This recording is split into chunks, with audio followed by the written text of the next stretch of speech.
The much debated Zorro. No. The legendary Zorro.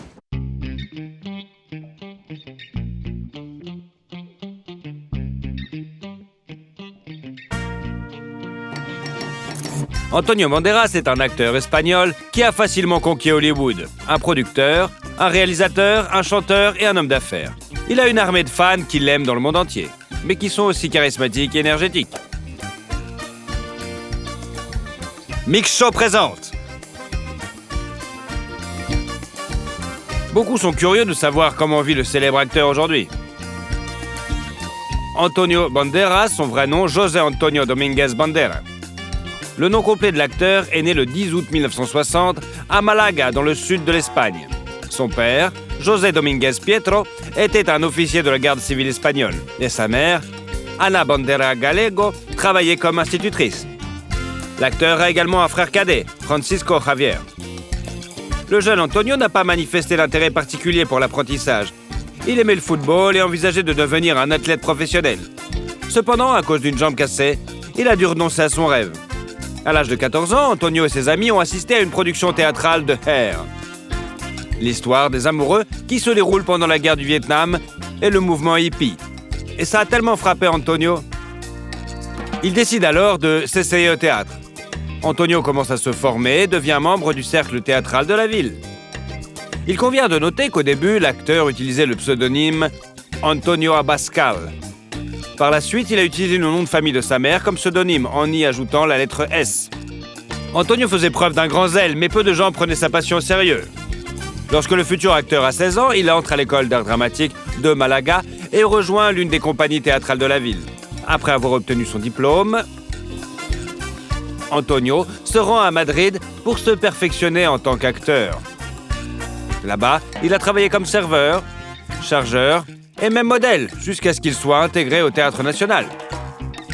À la même époque, Antonio prend part au mouvement culturel La Movida Madrilène, qui signifie « mouvement madrilène », participe à des spectacles et des performances expérimentales. Banderas remarque l'un des plus brillants représentants de ce mouvement, Pedro Almodóvar, qui l'invite à jouer dans son film « Labyrinthe de la Passion ». Le jeune acteur a obtenu le rôle d'un radical islamique amoureux d'un prince musulman homosexuel. À propos, le premier cachet d'Antonio était d'environ 100 000 pesetas. La collaboration avec le réalisateur a donné un coup de fouet à la carrière de Banderas. Il commence à jouer dans un grand nombre de films espagnols. En 1985, il fait un nouveau film avec Almodóvar, le film Matador. Il y joue un jeune garçon simple qui assume la responsabilité des meurtres commis par son mentor. Le réalisateur lui-même ne considère pas ce film comme particulièrement réussi. Il était plus passionné par le travail sur le film La Loi du désir, dans lequel Banderas jouait l'un des rôles clés. La collaboration entre l'acteur et le réalisateur s'est poursuivie sur le tournage du film Femme au bord de la crise de nerfs. Par la suite, Antonio n'a pas seulement dirigé Almodóvar. Pendant cette période, un certain nombre de films sont sortis avec lui. Le jeune acteur charmant était chéri de l'attention féminine. En 1987, il a épousé une actrice espagnole, Ana Leza, qu'il a rencontrée dans un restaurant près du théâtre. Banderas est tombé amoureux comme un garçon et bientôt, le couple s'est marié. À propos, le témoin du mariage était Pedro Almodóvar lui-même. Bientôt, Ana abandonne sa propre carrière et se consacre volontiers à son conquérant de mari acteur, sélectionnant sa garde-robe, programmant les auditions, surveillant son régime. Malheureusement, la relation entre Antonio Banderas et Pedro Almodóvar s'est détériorée pendant 19 ans. La raison est le refus de l'acteur de participer au tournage de Kika. À cette époque, Banderas se tourne vers Hollywood. Son premier film américain est un drame musical, Mambo Kings, où il interprète l'un des rôles principaux. Pour ce film, souvent on s'est moqué de son prononciation parce que son anglais n'était pas terrible. Il a passé 6 mois de tournage en Amérique et est tombé amoureux du pays. Tout le succès de Banderas à la maison est resté à la maison. Antonio a dû à nouveau conquérir le public. Et bien que la cassette King's Mambo n'ait pas tout à fait répondu aux attentes des producteurs, mais le macho espagnol a bien marché quand même. En 1993, Antonio apparaît dans le mélodrame House of Spirit et le drame Philadelphia avec Tom Hanks et Denzel Washington. What's the matter with you tonight? Close the law book. You just... Hein? Ce film est très apprécié par les critiques et le public. Et pour Banderas, c'est un ticket heureux pour Hollywood. En 1994, Banderas joue dans le mélodrame Amour et ténèbres et joue un rôle mineur dans le vampire Arman dans le film Entretien avec un vampire. Do you know how few vampires have the stamina for immortality? En 1995 a été une année très productive pour lui. Sur les écrans se succèdent des films avec sa participation. Aux côtés de Sylvester Stallone, il joue dans le thriller policier Assassin, apparaît dans la comédie Four Worms, joue dans le mélodrame Miami Rhapsody et le thriller Never Talk to Strangers. L'attention particulière d'écriture et du public est provoquée par Robert Rodriguez. I'm looking for a man who calls himself Burcho. That's all. But you had to do it the hard way. Et le film Desperado. Ce rôle est appelé l'un des meilleurs travaux de Banderas dans les années 90. Et le baiser entre Banderas et sa partenaire sur le plateau de Salma Hayek a été nommé pour le meilleur baiser sur MTV. D'ailleurs, toute l'équipe a couru au tournage de la scène du lit entre les personnages principaux.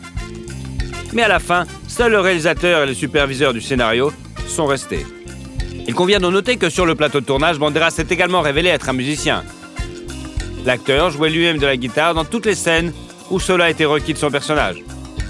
Et voici un autre film, une comédie. Too Much n'a pas fait l'objet de critiques aussi élogieuses, mais c'était un acteur spécial. Il a rencontré Melanie Griffith. Ils étaient tous les deux dans une relation formelle. Melanie était mariée à Don Johnson, Antonio était encore marié à Anna. Mais bien que récemment leur relation se soit quelque peu refroidie, il tournait activement aux États-Unis. Et sa femme préférait vivre en Espagne de toute façon. Après avoir tourné ensemble, les acteurs se sont rencontrés de temps en temps et Banderas a réalisé qu'il était tombé amoureux. Il est apparu avec Mélanie lors d'une soirée mondaine. Quand Anna l'a appris, elle s'est envolée vers les États-Unis et a rencontré Antonio avec Mélanie.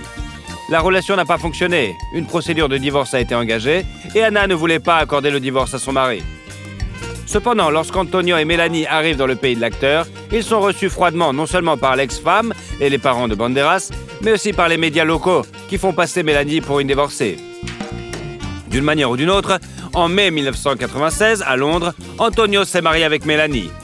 Et plus tard, en septembre de la même année, est née leur fille commune Stella del Carmen Banderas Griffith. À propos, Antonio a réussi à établir une relation avec la famille de Griffith issue de son précédent mariage, Dakota Johnson. Le couple Antonio et Mélanie faisait plutôt une mauvaise réputation. Pour le bien de son mari, l'actrice a surmonté sa dépendance à l'alcool et aux drogues. Il a soutenu sa femme dans tous ses efforts et essayé de la dissuader de recourir à la chirurgie plastique et a agi comme un père de famille modèle. On raconte d'ailleurs que l'acteur est tombé amoureux de Mélanie 6 ans avant leur première rencontre, lorsqu'il l'a vue à l'écran dans le film The Wild Things. En 1996, la comédie musicale Evita, où Banderas joue le rôle de Madonna, est sortie. Le rôle masculin principal du film a valu à Antonio une nomination au Golden Globe et $4 millions de royalties. D'ailleurs, comme l'a admis la chanteuse elle-même, elle s'intéresse depuis longtemps à Antonio. Une fois, Madonna l'a invité à la première du film avec sa participation, mais il est venu avec sa femme. En 1998, les écrans sortent Le Masque de Zorro, qui reçoit de bonnes critiques de la part des critiques et du public.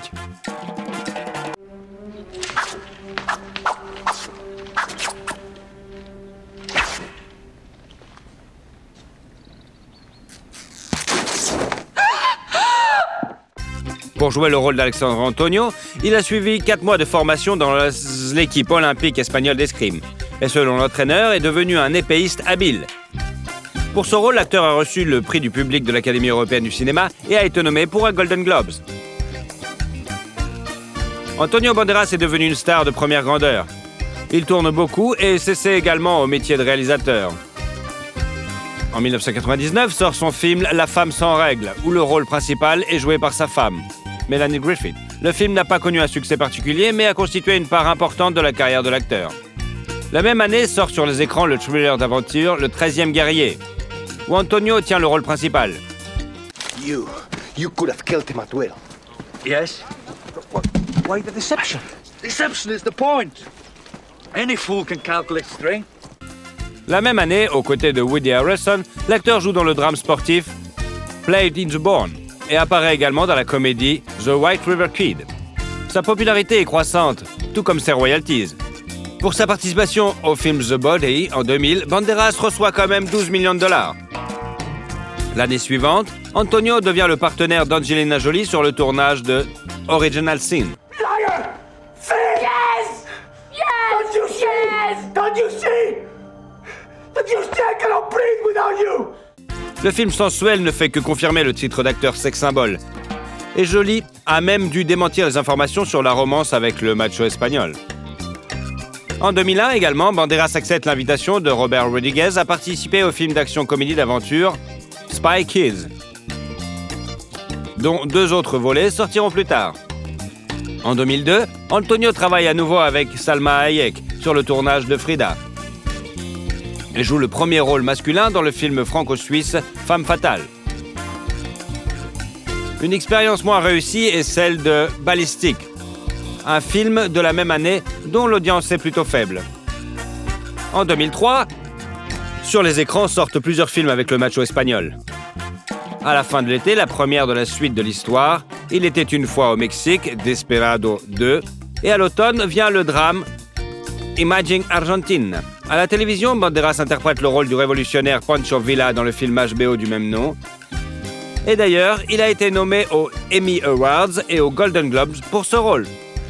En 2004, Antonio Banderas prête sa voix au chat dans le film d'animation Shrek 2. Le chat, beauté, charmant et colérique, est extrêmement populaire auprès du public et fait partie intégrante des films Shrek, suivant qu'il s'agisse de longs ou de courts-métrages. Le chat beauté sculpte la lettre P dans un arbre avec son épée, en référence à Zorro. Curieusement, 1 an après la sortie du dessin animé, Antonio réapparaît dans le rôle de Zorro dans La légende de Zorro. Look, I know what you're thinking, but Elena, listen. No, here's me, here is quitting. We're this far apart. Il est intéressant de noter que le sexy macho espagnol n'est pas seulement un grand acteur, mais aussi un musicien. Il interprète ses propres parties vocales dans les films, le cas échéant. Ainsi, la composition du film Desperado est devenue un succès populaire. Soy un hombre muy honrado que me gusta lo mejor. En 2005, une étoile a été dévoilée sur le Hollywood Walk of Fame en l'honneur d'Antonio Banderas. Cependant, l'essor est inévitablement suivi d'un déclin.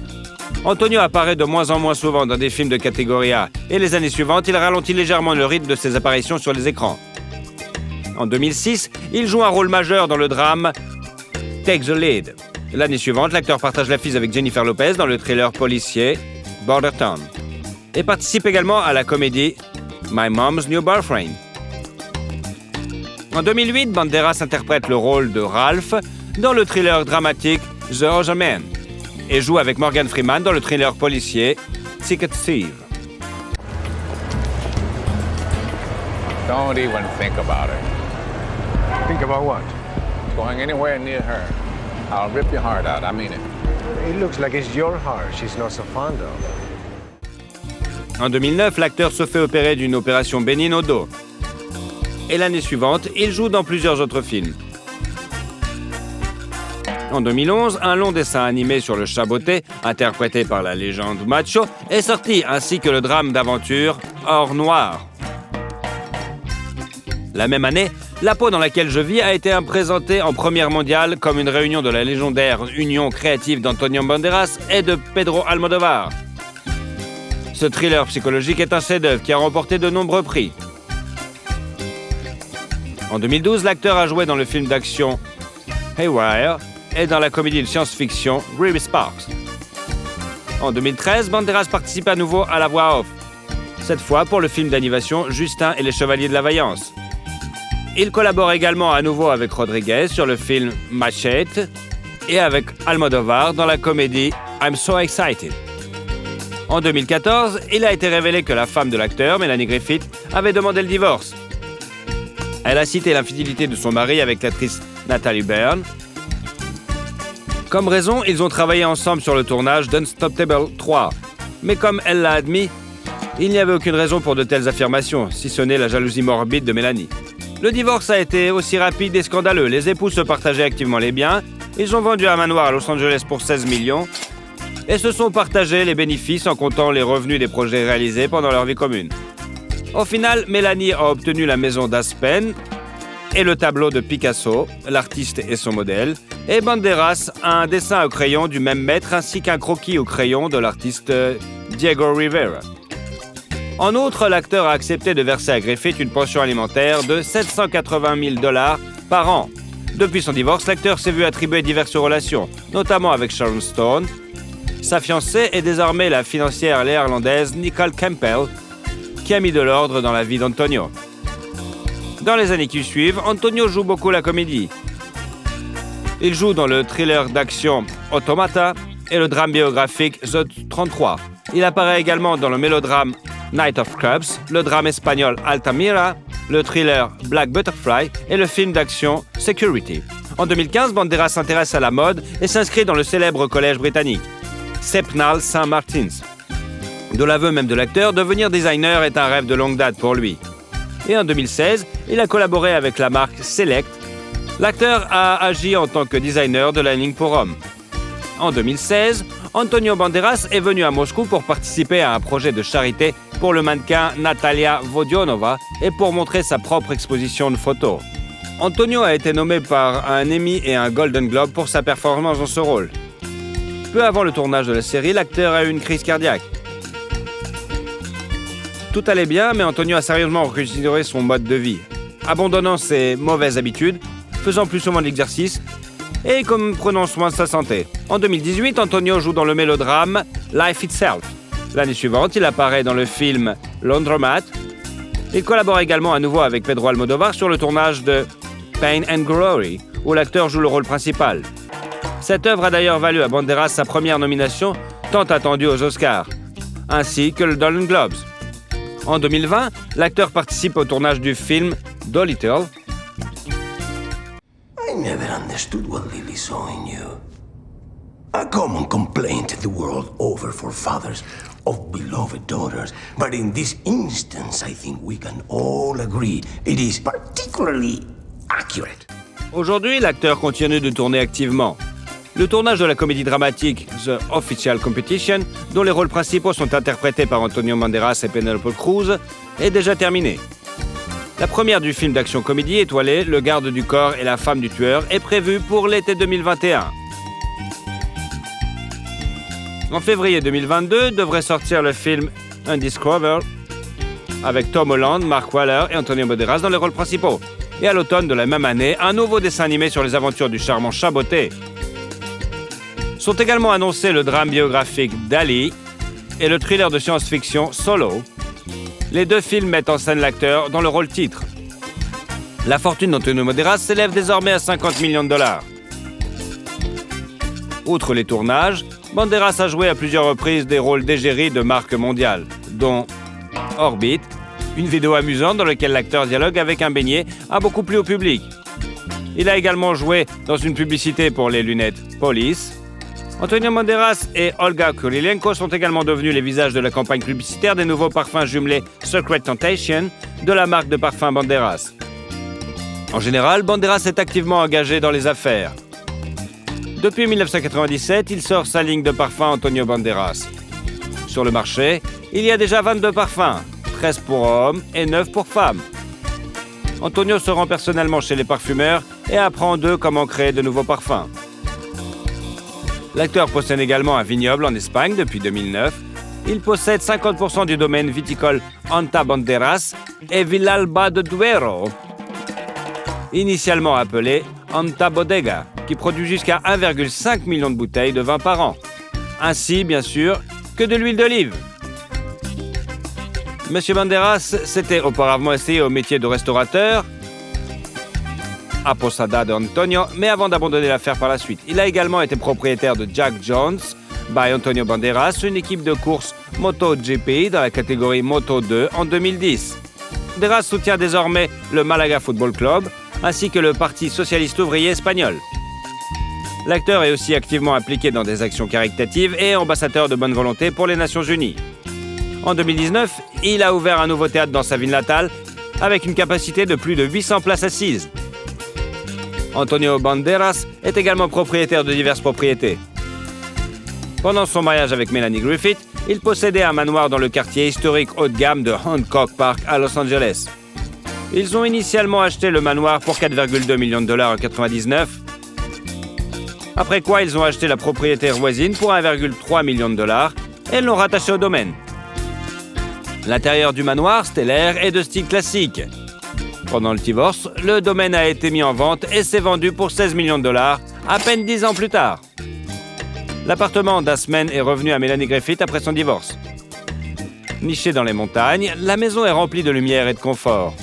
De grandes fenêtres panoramiques et de nombreuses boiseries et des détails décoratifs rendent l'espace vivant et confortable. Son ex-femme avait d'abord prévu de vendre la maison pour 10 millions de dollars. Puis ils l'ont louée et n'ont finalement obtenu que 4 millions de dollars. Pendant la procédure de divorce, Antonio a acheté la part de Griffith dans leur appartement new-yorkais pour 4 millions de dollars. L'appartement, également décoré, est situé dans un immeuble haut de gamme. En 2018, l'acteur a mis l'appartement en vente, demandant 8 millions de dollars pour celui-ci. En 2014, il a été rapporté que l'acteur avait acheté une penthouse à Malaga. L'acteur aurait acheté 7 maisons et 14 propriétés non résidentielles, dont un bar-restaurant au port maritime, dans les environs de Malaga. Torremolinos et Benalmádena seulement. On sait qu'en 2008, les autorités ont obligé Banderas à démolir une partie du domaine appelé La Mouette, située à Marbella, car la maison avait été construite par les anciens propriétaires sans obtenir de permis. L'acteur a engagé une action en justice. Désormais, Banderas vit en Angleterre, dans un manoir situé dans le comté de Surrey. La nouvelle acquisition lui a coûté 3,1 millions d'euros. La maison a d'énormes fenêtres et des poutres au plafond. Elle est remplie de lumière et l'acteur adore cet endroit. Il se promène même à vélo dans les bois et dans le quartier. À propos, outre son vélo, Banderas possède une Bentley Continental Superstore, une Porsche 911 Cabriolet, une Audi A7 et même un jet privé dans son parc automobile. À votre avis, qu'est-ce qui a fait le succès d'Antonio Banderas? Si vous aimez la vidéo, vous pourrez nous suivre et ne louperez jamais aucune vidéo. Alors, allez-y!